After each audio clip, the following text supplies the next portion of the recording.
Hey everybody out there in YouTube land, Sam Dennehy, aka Half-Ass Customs, and I'm gonna do a product review. This product review is of Bucksbuilds lowrider chassis. I'm basically gonna do the 64 Impala. I think I have a 63 Impala chassis in there. But the 64 Impala V1, V2, and V3, meaning version 1, 2, and 3, that he has created. I've recently got it. I've got it assembled. I've got it inside the car, but I'm going to show you what it looks like when we begin and when you get it sent to you, and how you have to design it, paint it, do whatever you want, or don't paint it. Just install it and see where it goes. So let's see what it takes to get a Bucksbuilds lowrider chassis, put it together, and see how it looks in the car. All right, everybody. So here's the 64 Impala from Hot Wheels. I've got it all customed out with the gold trim and the Bucksbuild chassis. But before we get to that, let's look at what it takes when you get one. So this is the chassis here. You got the interior, and the neat thing is what he did is, let's see if we can get in there. Right on that center console says 64. So you know this is a 64 Impala. The dash has got some designs on it. Then in the passenger seat, let's see if the glare can get it. I don't know if you can see it, but the glare can show you that there is a gun on the passenger seat. In the back seat, in the center there are two, looks like either nope, they are Xbox controllers. And then on each seat, you also have belt buckles. So that's pretty cool. And then also in that center console, you have the switch box for the hydraulics. So interior wise, pretty cool with the two speakers in the back, and the Chevy logo right there in the center. Pretty awesome stuff. Now, this is the V3. So this is the main focus of this video. Real quick, let's show you the V1. So this is, nope, I think this is the V1, version 1. So it doesn't come painted, it comes this color, obviously. But I've painted it just silver so you guys can see it better. But it's basically the same setup. You got the two speakers, you got the Chevy grill. The only thing missing is the detail on the seat. So you have the seat patterns, which are cool, but you don't have the seat buckles or the gun or the controller. You do have the switch box there in the center console, which is pretty cool. I did cut out the steering wheel because I needed to get inside of there for more detail. And then there is no detail on the dash. So this is the V1. There is a V2, which has the rest of those details in it, and it also has a dog sitting in the back passenger seat. So you can paint that. I do not have that one as of this moment because I just built a customer's car and sent it off to him. But underneath, 64 Impala right there, and then you have the adjustable suspension. Now, I ain't gonna lie, Hot Wheels came up with this idea way back in the 90s, and Bucksbuilds and several other people have been able to take this idea and run with it. It is a proven idea and it works great. The problem with this straight axle on the back is that's the way it would be in a 60s and earlier vehicle. The problem is the front. I never cared for this front end. It was just the only way we could get this V-shaped knuckle to fit in there to allow the front suspension to lift. Most Chevys from the 60s didn't have this. It was an independent front suspension, which this chassis now helps out with. So good for that. I will get more into that. Same thing with this version. So this version is the V. I think this is the V1 or V2 as well. Has a lowrider plaque in the back. Speakers, switch box. This version, if we can get the light to hit it right, has an engine molded into it. Looks like an LS, probably an LS1 or an LS2 Chevy engine. Same adjustable suspension. The only thing you want to note is with the light hitting it the way it is, when you 3D print this, it makes you put in, like, I guess if the printer was going to print on an angle, you have to put these struts, these supports in. And that's what all these little bumps are. These bumps are the supports. So if you really want to detail this suspension, you gotta sand it down and make it all smooth. That's what I did with the blue one, with the blue car. I mean, I'll get to that in a minute. But same thing with this. It's got a straight axle in the front, straight axle in the back, almost as if it was a four-wheel drive truck. But this is a car. So these are the V1, V2 style chassis interiors from Bucksbuilds. They're great quality. His product is amazing and some of the best, or one of the best, or probably the best on the market today to get. And I will have a link to his webpage, so you can buy this and anything else you're looking for. The really neat thing, right here on the script here, it actually says Bucksbuilds. So you know this is 100% one of his chassis, and it says it right there as well. So how awesome is that? Now, let's get to the main chassis. So here's the new chassis. Doesn't have an engine right there. I'm sure he might come up with something in the future, but it has all the other details. Is the other one. The only difference is this has got the straight axle in the back, because it would in a 64 Impala. And then up here you have what would essentially be the engine cross member that would hold the engine in. And then it comes with a baggie full of parts. So let's check out those parts. And why we're checking them out, I'll explain you what they are and how they work. So instantly, you got the gold bar for the back for the wheels. It also comes with wheels, might I note. It's a 3-piece wheel. Here is the wheel. Let's see if we can get focused. I'm not really 100% sure if there's, oh, there we go. So, believe it or not, the spokes are see-through. If you hold it up to a light, you will be able to see through the spokes. So he's upgraded his spokes, his wheels, to be a lot better.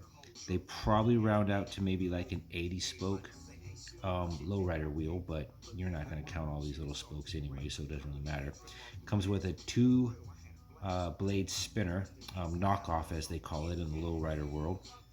So basically, it's the wheel or the tire. It's the tire, then the white wall, then the rim, or the tire, white wall, rim. That's a 3-piece. They come separate, so you can paint the white walls, paint the tires, and paint the rims separately, and then you can glue them all together. So he's upgraded his tires, and they are a perfect fit for the 64 Impala. I'd assume the 63 Impala as well.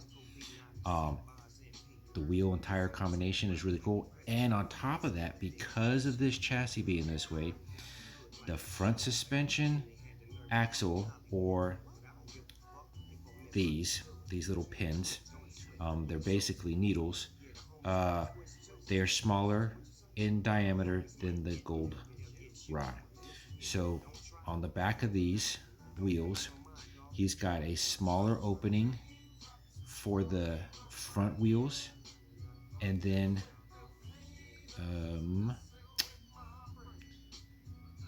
a bigger opening for the back wheels. Can't really see it in this because I don't have it painted well enough for you to see it, but once I put it together, you'll see it. So he's got the front suspension pins here, and it does take 4. He gives you 2 extra just in case maybe you lose them.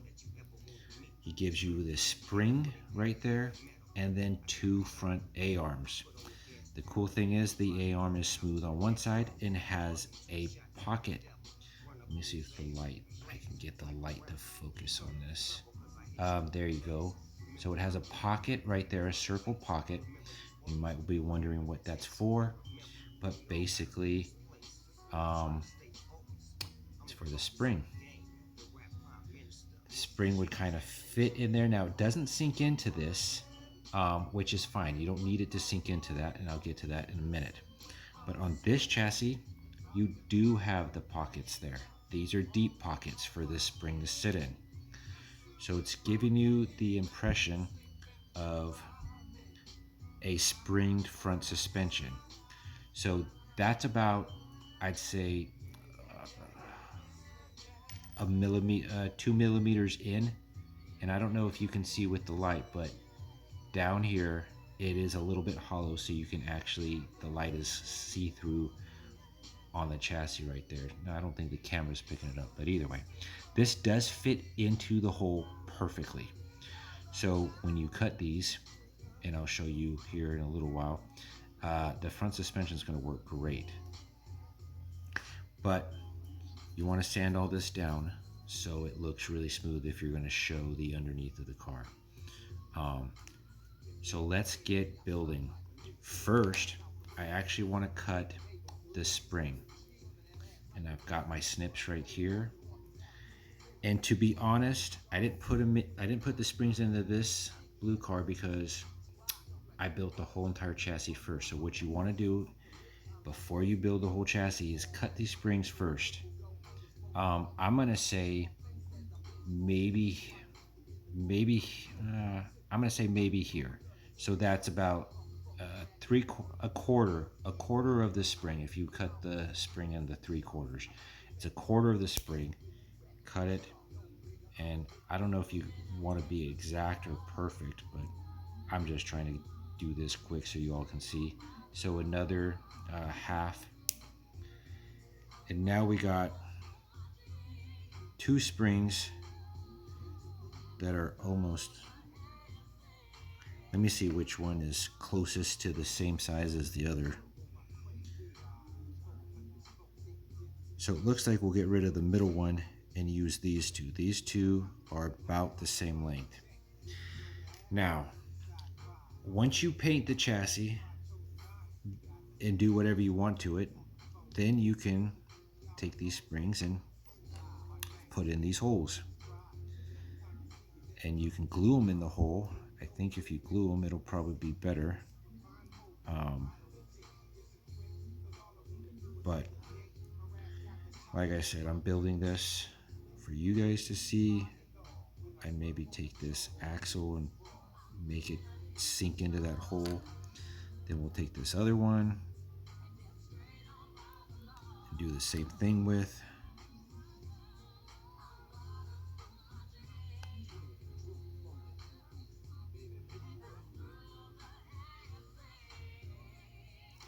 Tell you what, the second one's not going in as easy as the first one.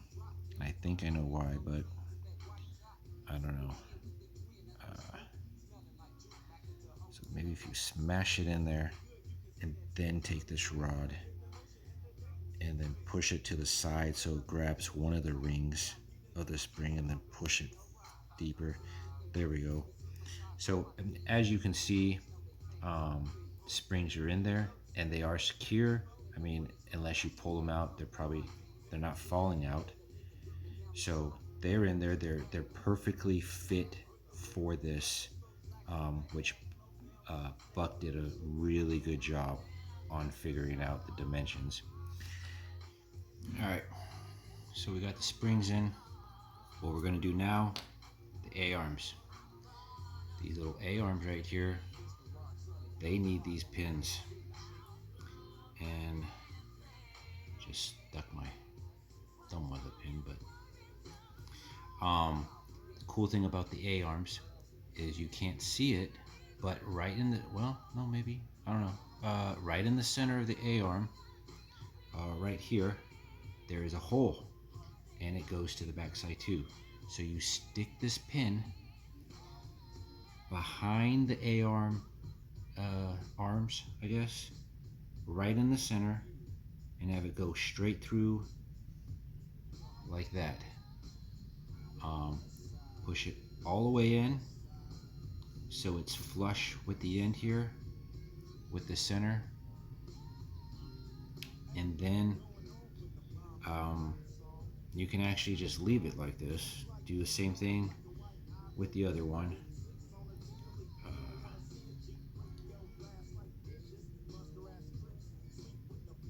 And you might ask, what's this for? But it's ingenious. It's exactly how a 64, 63 chassis should be.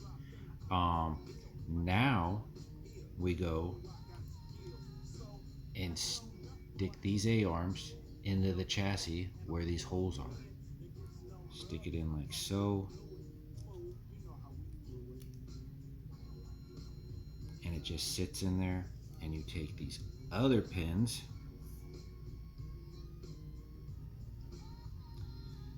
and if I could just grab it without poking myself, you have these two holes that are also, can't see it with this lighting, but they're also one hole here and one hole here.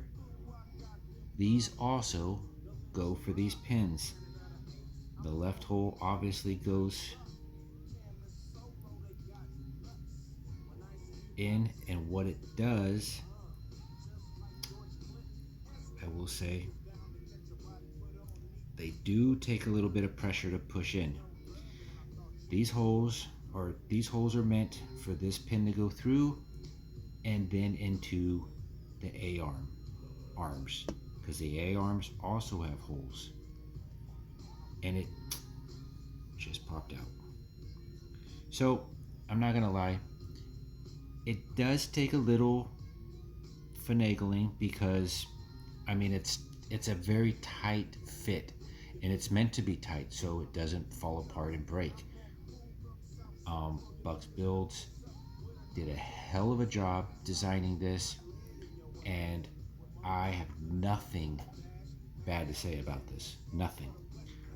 Even the fact that you have to finagle it, wiggle it, put some pressure on it to make it fit, just tells you the quality that he designed.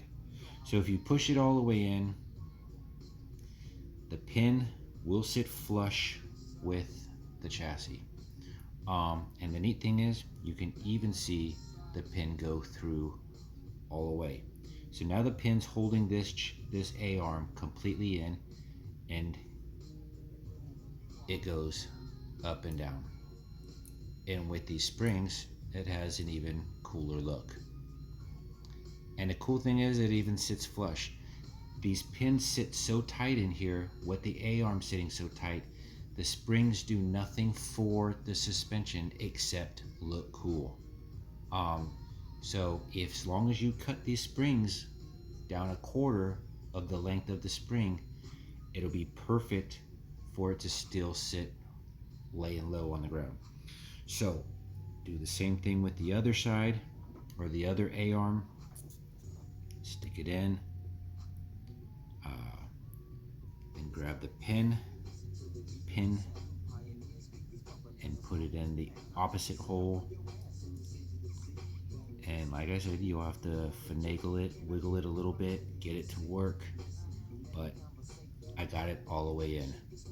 And now you can see on this side, they're all the way through. And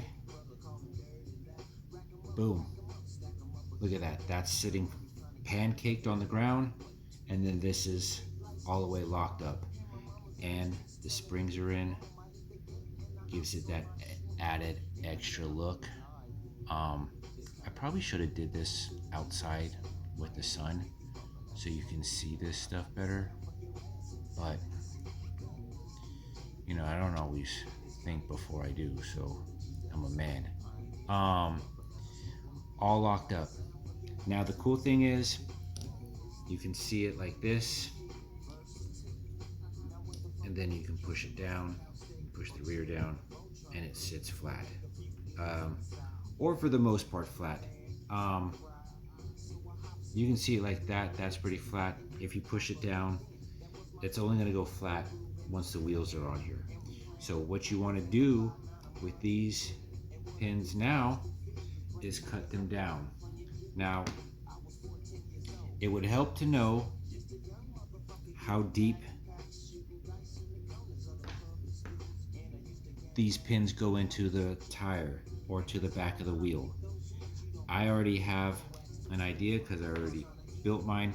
So what I would do is you take your pin and you cut it probably to, I'd say probably to here. So you can see that I'd cut it to here. I don't know how many millimeters that is. It could be 3 millimeters or an eighth of an inch maybe. I don't know. I'd cut it to here. It's a safe bet to cut there. And once again, stab myself with this pin because it is a needle. Now you can see the cut length of that, and I'm going to do the same on this side. About there, I feel safe.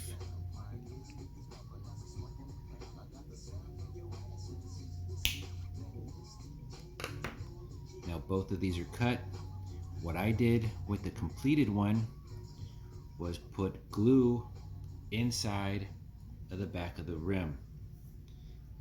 That way the pin can go in there very smoothly.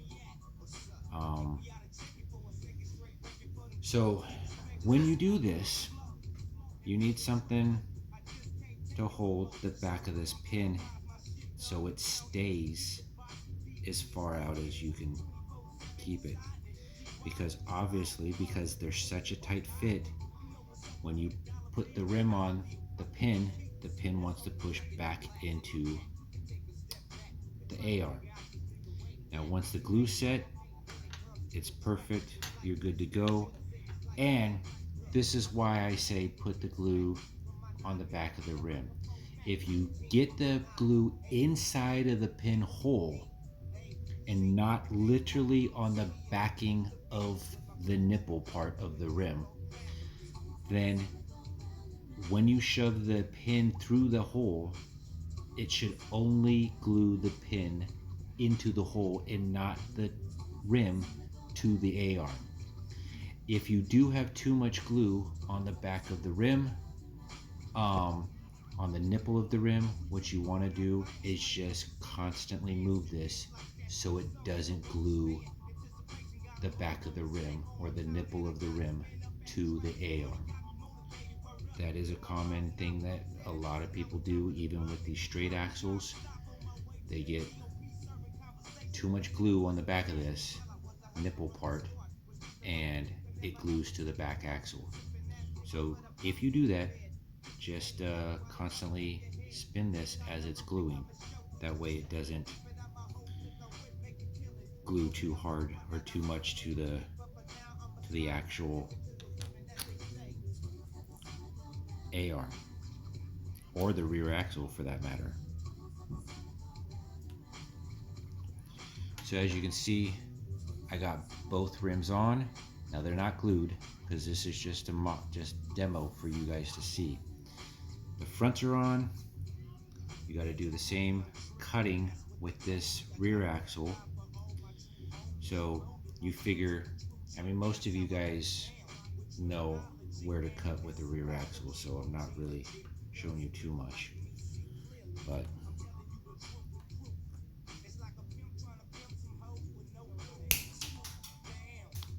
hear that flew halfway across the room.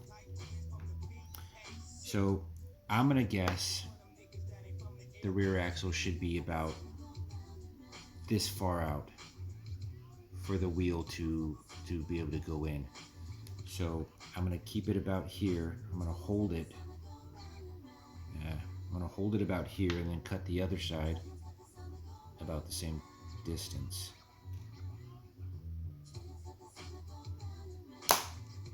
And then obviously, if it's still too long, you can then just cut it shorter. Front wheel, because I did glue it, already came off of this. So now we can get these rear wheels on here and see how much room we got to play with.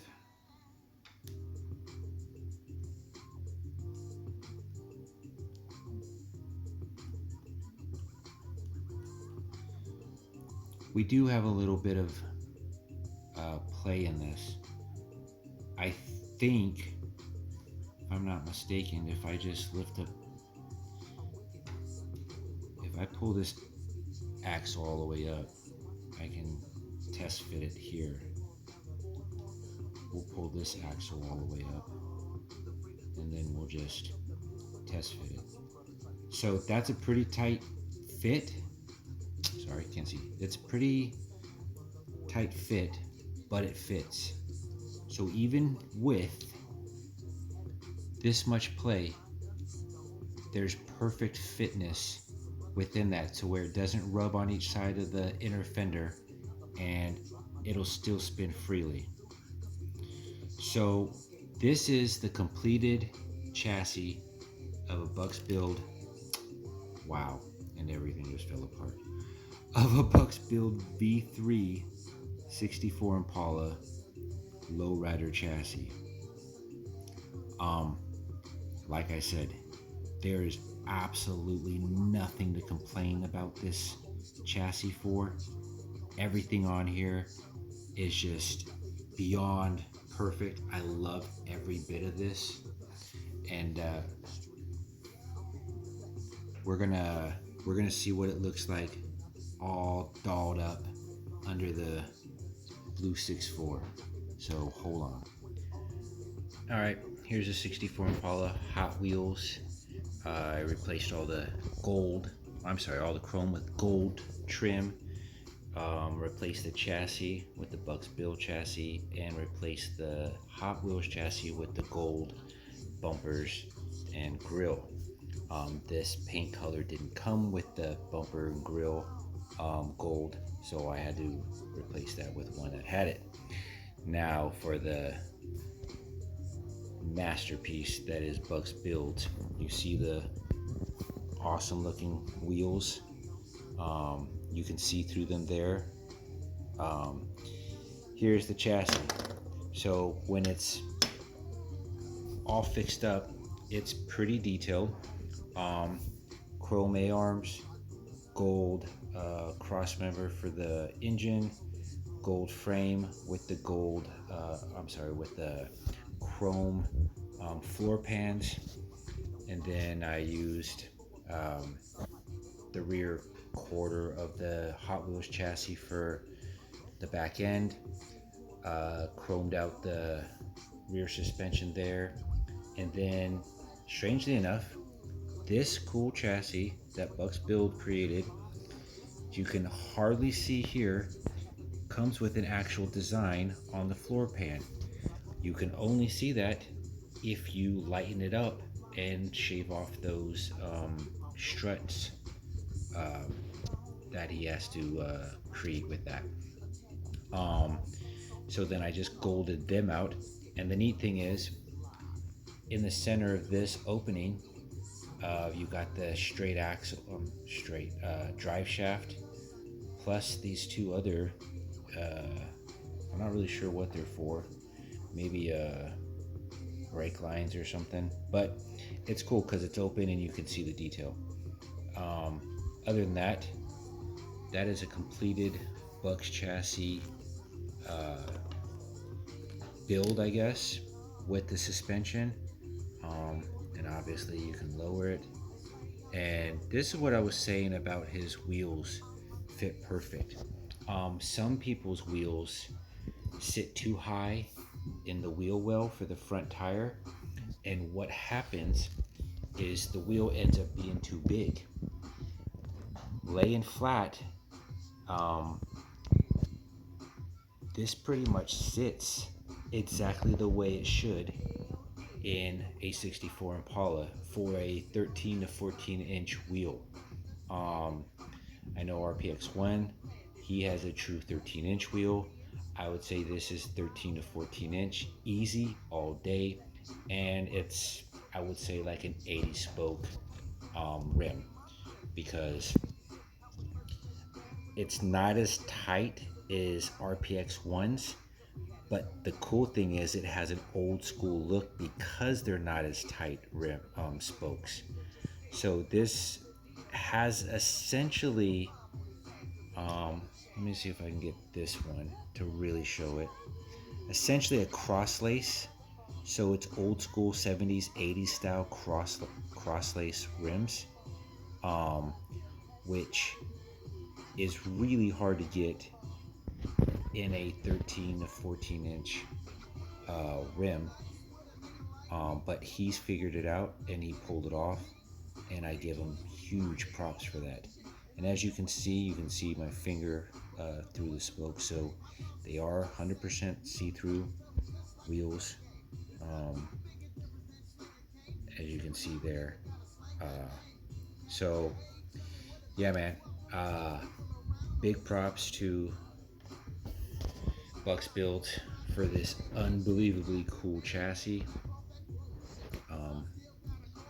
because it is fully workable, and I'll have some still shots going on right here so you can see just how cool all this is. And like I said, I don't have the springs on my completed one because I built it in the wrong order. But when it's all locked up, there you go. And then you can push it down and boom. So yeah, Bucksbuild chassis, V3, 64 Impala. It's a winner all day, all night. So go out, get yours. The link is in the description below, and have fun with it, because it's not hard to build. You just have to build it. So don't let that intimidate you. It's very simple. I hope I made it look simple, and have fun. Till the next video.